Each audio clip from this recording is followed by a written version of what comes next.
नमस्कार, आवाज समाचार देख रहे हैं आप और आपके साथ मैं हूं स्मिता रशाल। वक्त हो गया 5 बजे की तमाम अहम और बड़ी खबरों का, जिस पर करेंगे नजर, लेकिन उससे पहले नजर इस वक्त की हेडलाइंस पर। कारोबारी हफ्ते के आखिरी दिन बाजार में रही बिकवाली। आईटी शेयर सबसे ज्यादा गिरे, रियलिटी मेटल शेयर भी रहे बेहाल। सेंसेक्स 389 तो निफ्टी 113 पॉइंट गिरकर बंद। गुजरात में 12 दिसंबर को नई सरकार लेगी शपथ। भूपेंद्र पटेल एक बार फिर बनेंगे सीएम। पीएम और गृह मंत्री होंगे समारोह में शामिल। हिमाचल प्रदेश में कांग्रेस सरकार के सीएम को लेकर खींचतान शुरू। वीरभद्र सिंह की पत्नी का दावा, उनके परिवार से ही होगा मुख्यमंत्री। सुखविंदर सिंह और मुकेश अग्निहोत्री के नामों की भी चल रही है चर्चा। हर गांव की गली गली तक होगी पक्की सड़क। अगले बजट में प्रधानमंत्री ग्रामीण सड़क योजना पर हो सकता है खास फोकस। सीएनबीसी आवाज एक्सक्लूसिव। श्रद्धा की खौफनाक हत्या के आरोपी आफताब की फिर बढ़ी पुलिस रिमांड। 14 दिन और रहेगा जेल में। श्रद्धा के पिता ने प्रेस कॉन्फ्रेंस कर मुंबई पुलिस पर सहयोग न करने का लगाया आरोप। न्यू ईयर पर होटल और ट्रैवल बुकिंग ने पकड़ा जोर, लेकिन भीड़भाड़ से दूर करना है नए साल का स्वागत। तो देखिए top 5 less explored destination bulletin में आगे। खबरों की शुरुआत गुजरात से, जहां 156 सीटें जीतकर बीजेपी ने इतिहास रच दिया है। इस जीत के बाद नई सरकार के गठन की प्रक्रिया भी तेज हो गई है। आज भूपेंद्र पटेल ने गुजरात के मुख्यमंत्री पद से इस्तीफा दे दिया। मुख्यमंत्री के साथ सभी मंत्रियों ने भी इस्तीफा दे दिया। भूपेंद्र पटेल ने राज्यपाल आचार्य देवव्रत को अपना इस्तीफा सौंपा। इसके साथ ही गुजरात में 14वीं विधानसभा भंग हो गई। अब नए मुख्यमंत्री का शपथ ग्रहण जब तक नहीं होगा तब तक वो कार्यवाहक मुख्यमंत्री बने रहेंगे। सोमवार यानी कि 12 दिसंबर को नई सरकार का शपथ ग्रहण होगा। कल गांधीनगर में बीजेपी विधायक दल की बैठक होगी, जिसमें भूपेंद्र पटेल को विधायक दल का नेता चुना जाएगा। इसके अलावा गुजरात में सोमवार को मुख्यमंत्री का शपथ ग्रहण समारोह तो है ही। इस मौके पर प्रधानमंत्री नरेंद्र मोदी, गृह मंत्री अमित शाह समेत बीजेपी के कई बड़े दिग्गज नेता मौजूद रहेंगे। जहां शपथ ग्रहण होने वाला है उस जगह का जायजा लिया हमारे संवाददाता केतन जोशी ने। गुजरात विधानसभा में 156 सीट जीतकर भारतीय जनता पार्टी ने नया कीर्तिमान बनाया है और अब सोमवार दोपहर 2 बजे नए मुख्यमंत्री का शपथ समारोह भी इसी जगह पर होगा। इस वक्त हम गांधीनगर के सचिवालय में मौजूद है और यहाँ पर हेलीपैड ग्राउंड है। इसी जगह पर शपथ समारोह आयोजित किया जाएगा। 3 स्टेज बनाए जाएंगे। मुख्य स्टेज के ऊपर पूरा शपथ समारोह होगा और अन्य एक स्टेज के ऊपर जो भाजपा शासित राज्य है उनके मुख्यमंत्री आएंगे, उनको बैठाया जाएगा और बाकी एक स्टेज रहेगा, वहाँ पर गुजरात के जाने माने संत और महंत को भी बुलाया जाएगा। करीब 1000 से 1500 लोग इस बनने वाले डोम में हाजिर रहेंगे और जो नई सरकार बनने वाली है उनको आशीर्वाद भी देंगे। तो जो 15वीं सरकार बनी है गुजरात में, वो भूपेंद्र पटेल के अगुवाई में बनने जा रही है और शपथ समारोह भी भव्य होगा। गुजरात की जनता को बस यही उम्मीद है कि जिस तरह से भारी बहुमत से भारतीय जनता पार्टी को जिताया है, तो जो वादे किए हैं उनको भी वो जल्द से जल्द पूरा करेंगे। केतन जोशी, गांधीनगर। और अब बात हिमाचल प्रदेश की। हिमाचल प्रदेश के चुनाव में कांग्रेस को बहुमत तो मिल गया, लेकिन मुख्यमंत्री कौन बनेगा इसे लेकर पेच फंस गया है। सूत्रों के मुताबिक वीरभद्र सिंह के परिवार का मुख्यमंत्री पद पर पहला दावा बनता है और अगर पार्टी में इसकी अनदेखी हुई तो टूट का खतरा हो सकता है। प्रतिभा सिंह गुट के दावे के मुताबिक उनके पास 25 विधायकों का समर्थन है और किसी और को सीएम बनाकर हिमाचल को पंजाब बनाने की कोशिश नहीं होनी चाहिए। प्रतिभा सिंह ने कहा कि चुनाव वीरभद्र के नाम पर लड़ा गया है तो सीएम की कुर्सी पर भी हक वीरभद्र परिवार का ही बनता है। प्रतिभा सिंह ने कहा कि उनकी सोनिया गांधी से बात हुई थी और राज्य में कांग्रेस अध्यक्ष बनाए जाने के बाद उन्होंने प्रदेश में कांग्रेस को जिताकर दिखा भी दिया है। They cannot neglect his family. They cannot neglect because उन्हीं के नाम पर, उन्हीं के चेहरे पर, उन्हीं के कामों को लेकर हमने ये इलेक्शन जीता है। ऐसा तो नहीं हो सकता कि नाम आप उनका यूज करो, चेहरा उनका यूज करो, फैमिली उनकी यूज करो और आप श्रेय किसी और को दो। ऐसा तो हाईकमांड भी नहीं करेगी। और हिमाचल की हलचल पर ज्यादा अपडेट के लिए हमारे साथ हमारे संवाददाता अमन भारद्वाज जुड़ चुके हैं एक बार फिर। अमन, क्या कुछ अपडेट है इस वक्त आपके पास? सीएम की कुर्सी को लेकर खींचतान तो बनी हुई है, इस बीच किसका दावा सबसे मजबूत दिख रहा है आपको?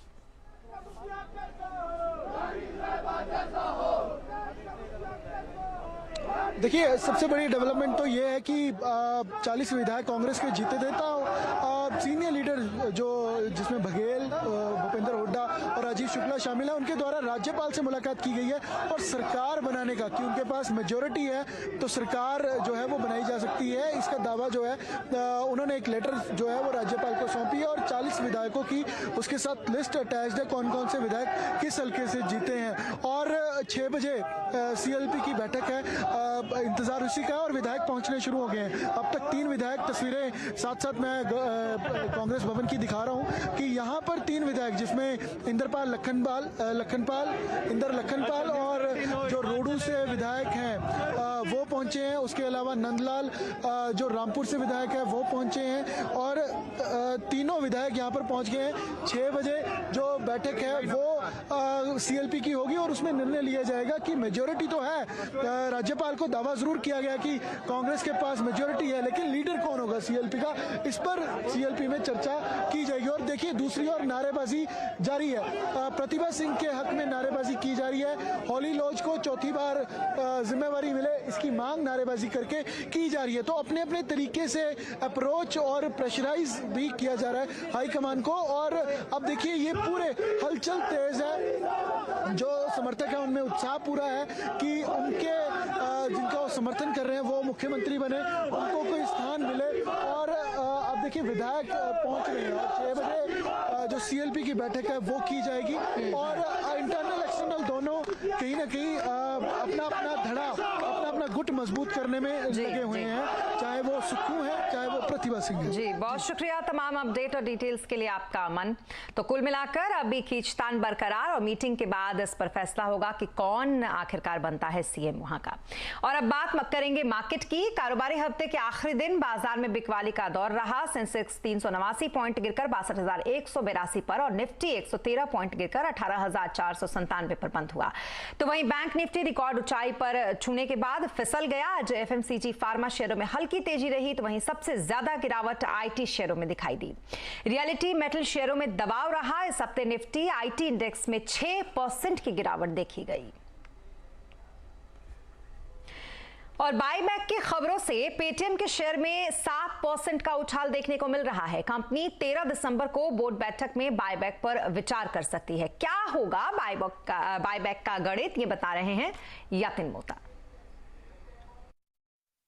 पेटीएम के शेयर आज फोकस में है क्योंकि अगले हफ्ते यानी 13 दिसंबर को मंगलवार को एक बोर्ड बैठक होनी है जिसका एजेंडा है बायबैक ऑफ शेयर्स। ऑब्वियसली हम सबको पता है कि IPO का दाम पेटीएम का लगभग 2150 रुपए था और आज का अगर आप करंट मार्केट प्राइस ले लें तो लगभग 75% का नुकसान आपको पेटीएम के शेयर होल्डर्स को जिन्होंने IPO में अप्लाई किया था उसको होता हुआ दिखाई देगा। और शायद इसीलिए कंपनी अपने शेयर प्राइस को सपोर्ट करने के लिए बायबैक पे विचार कर रही है।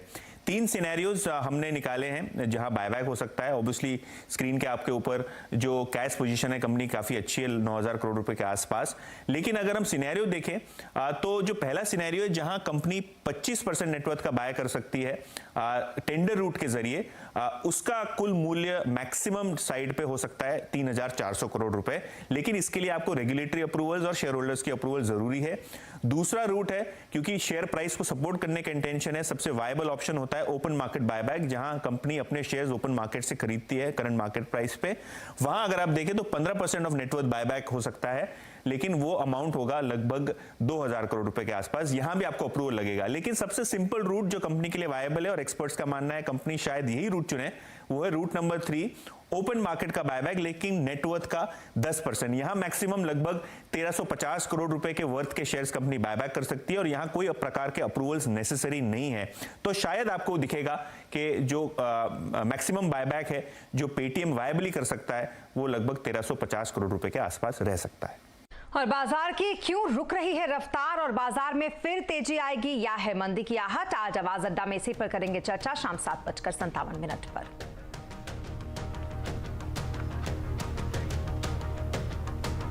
और अब बात श्रद्धा हत्याकांड के आरोपी आफ्ताब पूनावाला की, जिसको आज दिल्ली के साकेत कोर्ट में पेश किया गया, जहां कोर्ट ने उसे 14 दिनों की न्यायिक हिरासत में भेज दिया। साकेत कोर्ट में आरोपी की पेशी वीडियो कॉन्फ्रेंसिंग के जरिए हुई। इससे पहले कोर्ट ने आफ्ताब की कस्टडी 13 दिन के लिए और बढ़ाई थी। दरअसल आफ्ताब पूनावाला फिलहाल तिहाड़ जेल में बंद है। उसने अपनी लिविंग पार्टनर श्रद्धा वाकर की हत्या कर उसके शव को 35 टुकड़ों में काट डाला था और फिर उन टुकड़ों को दिल्ली और गुरुग्राम के जंगलों में फेंक दिया था। तो वहीं दूसरी तरफ श्रद्धा के पिता विकास वॉलकर ने एक प्रेस कॉन्फ्रेंस किया, जिसमें उन्होंने पुलिस पर सहयोग न करने का आरोप लगाया।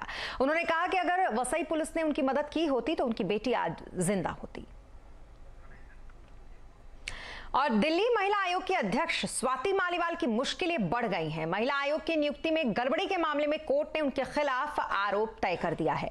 कोर्ट ने स्वाति मालीवाल और अन्य 3 लोगों पर भ्रष्टाचार और आपराधिक साजिश के तहत मामला दर्ज करने के आदेश भी दिए हैं। दरअसल DCW की पूर्व अध्यक्ष जो थी और बीजेपी के विधायक बरखा शुक्ला ने स्वाति मालीवाल और 3 अन्य लोगों के खिलाफ एंटी करप्शन ब्यूरो में मामला दर्ज कराया था। उन पर आरोप यह लगाया गया था कि इन्होंने 6 अगस्त 2015 से 1 अगस्त 2016 के बीच गैर कानूनी तरीके से अपने जानकार और आम आदमी पार्टी के कार्यकर्ताओं की नियुक्ति की।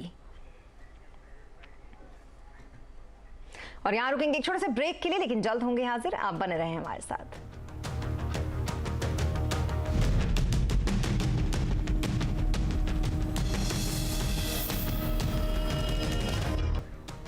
और ब्रेक के बाद एक बार फिर आपका स्वागत है।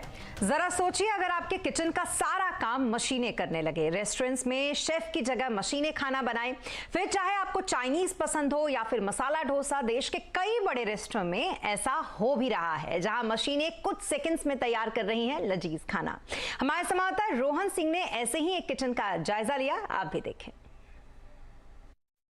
रोबोट्स हमारी ज़िंदगी का हिस्सा बन चुके हैं, ना सिर्फ फैक्ट्री के फ्लोर पर बल्कि हमारे किचन तक पहुंच चुके हैं। मेरे पीछे जो ये मशीनें हैं, ये मशीनें दरअसल एक तरह से ऑटोमेशन का काम करती है और हर वो काम कर सकती है जो एक शेफ़ कर सकता है। मसलन ये मशीन आपको मोमो से लेकर बिरयानी तक मिनटों में बना सकती है। जो चीज़ बाहर आपको 10 मिनट में बनेगी, वो यहाँ पर सिर्फ 2 मिनट में बन सकती है। ये इसकी कैपेबिलिटी है। ठीक इसी तरह से यहाँ पर एक फ्रायर है। यहाँ पर आपको सेलेक्ट करना है कि आपको किस तरह की चीज़ें फ्राई करनी है, ओके का बटन दबाना है और ये काम करना शुरू कर चुका है। आपको कितने तरह का स्पाइसी चाहिए या नॉन स्पाइसी चाहिए, वो सारी चीजें सिर्फ आपको एक बटन से बन सकती है। और ये जो बड़े रेस्टोरेंट्स हैं, ये उनका काम बहुत आसान कर सकती हैं। लेकिन एक जो चीज़ सबसे ज़्यादा मुझे पसंद आई है, वो है यहाँ पे ये चाइनीज़ फूड बनाती है। इसका नाम है वॉकी।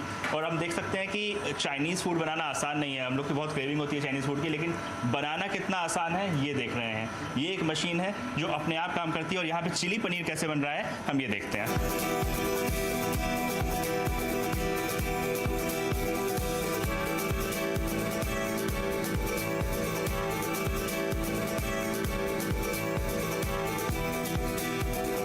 महज कुछ मिनट में आप देख सकते हैं चिली पनीर बनके तैयार है। वो काम जो कि एक ट्रेंड शेफ काफ़ी समय में करता है, ये मशीन सिर्फ थोड़ी समय में करती है। लेकिन मैं तब तक नहीं मानूंगा कि अच्छा चाइनीज़ फूड बनाए जब तक मैं इसे खुद ट्राई ना कर लूँ।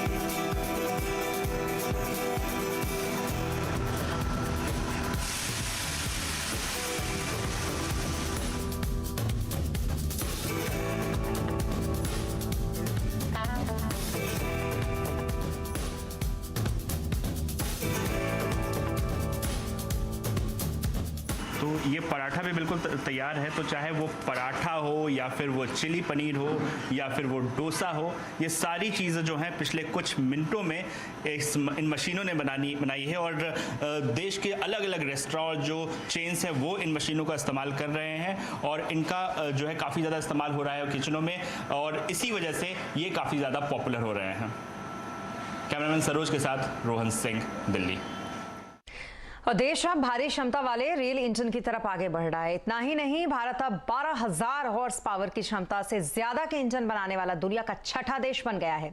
ऐसे में इन इंजन की रखरखाव के लिए इंसानों के साथ साथ मशीन और तकनीकी का सहारा लिया जा रहा है। इसी का एक उदाहरण है सहारनपुर का एल्स्टॉम का लोकोमोटिव डिपो, जहां कई तकनीक के साथ इन इंजनों का रखरखाव किया जाता है।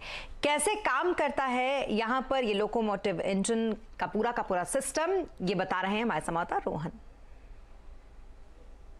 अब हम आपको एक लोको इंजन के अंदर ले आए हैं और ये जगह आप देख रहे हैं, ये इसका एक तरह से हम कह सकते हैं कॉकपिट है और यहीं से जो लोको ड्राइवर होते हैं वो यहीं बैठते हैं। यहाँ पे लोको ड्राइवर के असिस्टेंट की सीट होती है और ये जो चीज़ें होती हैं, ये व्यू होता है जब एक रेलगाड़ी या मालगाड़ी चलती है तो इसी तरह का व्यू उसके ड्राइवर को मिलता है और यही दिखाने के लिए हम यहाँ पे आए हैं। लेकिन उससे बड़ी बात ये है कि ये जो फैसिलिटी है यहाँ पे अल्स्टॉम की, ये बहुत ही बड़ी फैसिलिटी है और इसलिए हमारे पास साथ अनिल कुमार सैनी जी हैं जो MD है रोलिंग स्टॉक एंड कंपोनेंट्स के। सर स्वागत है आपका। और सर ये बताइए कि ये जो पूरी फैसिलिटी आपने यहाँ पे बनाई है, क्या खासियत है इसकी, कितना बड़ा है ये, कितनी बड़ी है फैसिलिटी?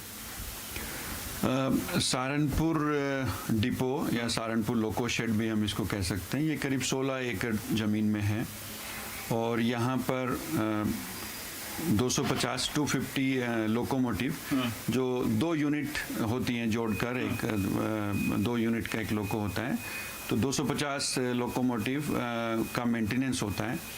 12,000 HP के ये लोकोमोटिव्स हैं और वेग 12 इसका लोको का नंबर है। जब अगर ट्रेन चल भी रही है, कहीं कोई खराबी आ गई है तो IoT के जरिए इस सिस्टम को ठीक किया जा सकता है, आपको इन्फॉर्मेशन मिल जाती है। सर उसके बारे में समझाइए, IoT का क्या इस्तेमाल कर रहे हैं आप लोग और किस तरीके से नई टेक्नोलॉजी से, क्योंकि इंजन पूरे देश में कहीं भी हो सकते हैं आपके, कोई खराबी आई तो कैसे इंटरनेट ऑफ थिंग्स इसमें मदद कर रही है? नहीं, आई थिंक आपने बहुत इम्पोर्टेंट सवाल पूछा है। तो हम आजकल डिजिटल वर्ल्ड में हैं, तो जो सेंसर्स हैं वो बहुत ही अच्छे क्वालिटी के सेंसर्स अवेलेबल हैं मार्केट में, चीप कॉस्ट पे भी अवेलेबल हैं और उन सेंसर्स को एम्बेड किया गया है IoT को पूरी टेक्नोलॉजी के साथ में। हर एक इक्विपमेंट में सेंसर्स लगाए गए हैं। आप देख सकते हैं बहुत सारे इक्विपमेंट हैं, इनमें बहुत तरह के सेंसर यहाँ पे लगे हुए हैं। ये ब्रेक पैनल है, तो हम इन सभी सेंसर्स के डेटा को कलेक्ट करके उसको हम लोग लाइव ट्रांसमिट करके मोबाइल टेलीकम्युनिकेशन के जरिए यहाँ पे अपने कंट्रोल सेंटर में लाते हैं। तो उस कंट्रोल सेंटर में सारे लोकोमोटिव इंडिया के लाइव कनेक्टेड रहते हैं, उनका सारा डेटा यहाँ पे अवेलेबल रहता है। किसी में कोई भी अलार्म आता है, कोई टेम्परेचर बढ़ गया है, कोई किसी का लेवल कम हो गया है, वो अलार्म वहाँ पर आ जाता है और यहाँ पे 24/7 की हेल्पलाइन है। तो ये हेल्पलाइन लोको पायलट जो फील्ड में काम कर रहे हैं उनको ट्रबल शूटिंग में मदद करती है।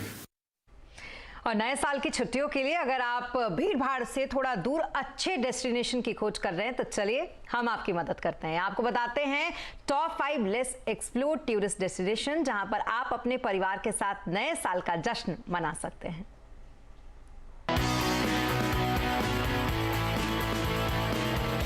नए साल के स्वागत की तैयारी शुरू हो चुकी है। कसौली, गोवा, शिमला, नैनीताल जैसे टूरिस्ट डेस्टिनेशन टॉप लिस्ट पर हमेशा से रहे हैं, इसलिए यहाँ पर जबरदस्त भीड़ जुटेगी। ऐसे में क्यों ना आप किसी नई जगह को ट्राई करें, जैसे कि इनमें असम का माजुली आइलैंड जो नेचर और कल्चर दोनों में रिच है। दुनिया का सबसे बड़ा रिवर आइलैंड है ये। आप महाराष्ट्र के बुल्ढाना में लोनार क्रेटर भी जा सकते हैं जो मेटियोर के इम्पैक्ट से बनी एक झील है। आप हिमाचल प्रदेश के चंबा जिले में खज्जियार जा सकते हैं। ये वर्ल्ड लाइफ और प्रकृति प्रेमी टूरिस्ट के लिए किसी जन्नत से कम नहीं है। इसके अलावा 2 और खास जगह है। मेघालय के खासी जिले का गांव माओ लिंगयांग जिसे एशिया का सबसे स्वच्छ गांव कहा जाता है और दूसरा है Arunachal zero valley, wild life और प्रकृति से भरपूर अनूठा इलाका। खास बात यह है कि ये सभी जगह बेहद खूबसूरत है, लेकिन अभी तक ये बहुत पॉपुलर टूरिस्ट स्पॉट्स की लिस्ट में नहीं है। हमारे यहाँ पे जो हॉलीडेज के लिए कॉल आते हैं वहाँ पे लोगों ने अपने आप ये सवाल किए हैं कि हमें जो नॉर्मल लोकेशंस हैं जहाँ पे हम लोग पहले जाते रहते हैं, हमारे बहुत सारे फ्रेंड्स जा चुके हैं, हमें वहां ना जाके कहीं और जाना है। तो ऐसे लोगों ने ही हमें कई ऐसी डेस्टिनेशंस के बारे में भी बताया है जहाँ पे वो लोग जाने में इंटरेस्टेड हैं। और हमने जो एक नई अनएक्सप्लोर्ड डेस्टिनेशंस का भी जो स्टडी किया था उसमें से कुछ डेस्टिनेशन निकल के आ रही है, जैसे मजौली आइलैंड है असम में, उसके लिए लोगों ने बड़ा इस बार इंटरेस्ट दिखाया है। सिमिलरली लोनार क्रेटर है महाराष्ट्र में।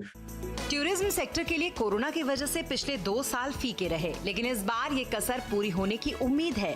बढ़ती मांग की वजह से फ्लाइट्स, होटल्स, टूर पैकेजेस के दाम 20% तक बढ़ चुके हैं। कॉर्पोरेट इवेंट्स, मैरिजेस, सब कुछ इस टाइम पे डिफरेंट प्लेसेस में ऑर्गेनाइज हो रहे हैं, तो उस वजह से काफी अच्छी डिमांड है और उस हिसाब से उतनी सप्लाई नहीं है सीट्स की, इसी वजह से सब फेयर्स वगैरह और होटल्स में भी आप देखेंगे तो टैरिफ काफी हाई है। जानकारों के मुताबिक नए साल की बुकिंग प्री कोविड लेवल तक पहुंच गई है और इस बार ये मौका टूरिज्म सेक्टर के लिए एक बार फिर से बिजनेस बढ़ाने के नए मौके लेकर आएगा। दीपाली नंदा, दिल्ली।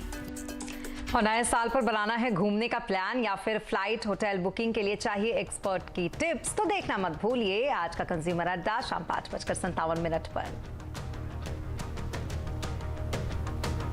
और इसी के साथ इस बुलेटिन में फिलहाल इतना ही, लेकिन खबरों पर लगातार अपडेट के लिए आप बने रहें CNBC आवाज के साथ। नमस्कार।